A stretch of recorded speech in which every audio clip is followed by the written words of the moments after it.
Et Monica, si ça te donne des crises d'urticaire, ce que je te dis, nous sommes toujours le 9 avril 2009 et il est 7h44, 45 juste maintenant là. Je viens de finir le message précédent et le mouvement d'énergie. Alors voilà, il y a notre ami René qui est en train de donner des coups de pied dans les ballons. Et il frappe très fort. Le mouvement d'énergie qui me vient à la surface de mon étang est celui-ci. Monica, si tout ce que je te dis là, ça te donne des crises urticaires, c'est-à-dire que tu te sens harcelé comme tu dis. Ok? Alors, j'allais dire, fume une cigarette. Ben voilà. C'est comme ça que jusqu'à présent, tu as écrasé cette angoisse qui envahit ta pendule. Alors j'allais dire, fume une cigarette. Alors je vais te dire ce que j'ai dit à Gégé depuis 3 ou 4 ans maintenant, parce qu'elle fumait aussi. Maintenant elle a arrêté là parce qu'elle est enceinte, mais j'espère qu'il y a quelque chose qui s'est passé dans sa caisse. Je vais te dire ce que je lui ai dit. Quand tu as envie de fumer, ne fume pas. Au lieu de prendre une cigarette, prends un cahier et un crayon et commence à écrire toutes les pensées qui te traversent l'esprit. C'est de l'énergie en mouvement, c'est de l'énergie en motion, c'est des émotions. C'est celle-là qu'il faut écrire. Écris tout, garde-le pour toi, et puis quand tu as une autre envie de fumer, recommence. Et puis fais ça pendant au moins 3 mois. Et tu vas voir que très rapidement, tu vas remplacer le besoin de cigarette par un besoin d'expression. Et puis si tu veux, eh bien on pourra en parler, tu pourras le partager avec moi parce que je connais la route, je comprends ce qui se passe. Et ça, c'est René qui vient encore de me foutre un coup de cravache sur ma croupe. Ah, il pousse, je peux te dire que c'est un costaud, monsieur René. Ok. Voilà. Oh putain, c'est terrible ça. Alors là, j'allais dire, René me dit de te dire je t'aime. Bon. Que gaboug, gagabodabawa, tibo. Gibberish, ça s'appelle en anglais, et les bibliophiles, là, les gens qui suivent la Bible parlent d'un autre terme. Ils parlent de...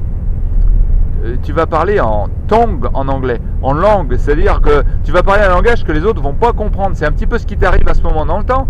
Tu te sens harcelé, tu veux pas essayer de décrypter mes messages. Eh bien j'ai des nouvelles pour toi. T'as pas besoin de te faire de soucis, tu as déjà tout compris.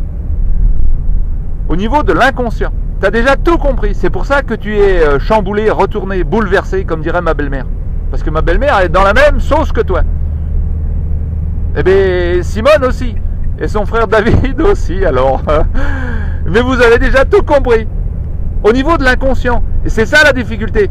Parce que c'est au niveau de l'inconscient. Alors, quand tu as envie de fumer une cigarette, parce que ça, c'est ce qui va t'arriver à chaque fois que tu vas entendre mes messages, tu vas avoir cette angoisse là qui va remonter en toi, tu vas avoir envie de cramer une putain de fucking cigarette, j'allais dire. Eh bien, fais l'effort de pas ouvrir cette bouteille de coke là comme mon beau-frère ferait. Comme Gégé fait encore. Quand elle a soif ou quand elle a besoin de confort, elle ouvre une bouteille de coke.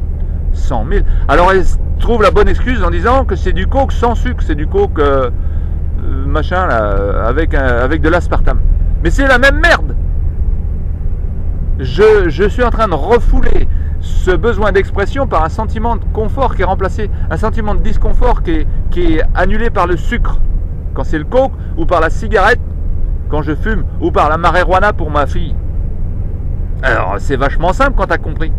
Alors quand tu as envie de cramer cette cigarette, eh bien fais l'effort qui va être surhumain au départ, mais c'est ça la libération.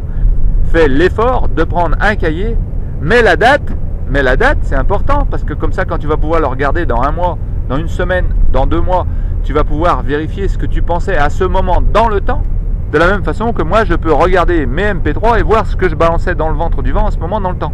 Et grâce à ça je sais ce qu'il y a dans ma caisse. Et je te remercie pour l'opportunité d'expression et du fait que tu existes, et je ressens cet amour, quelle que soit la définition que tu veux mettre derrière ce mot, pour toi.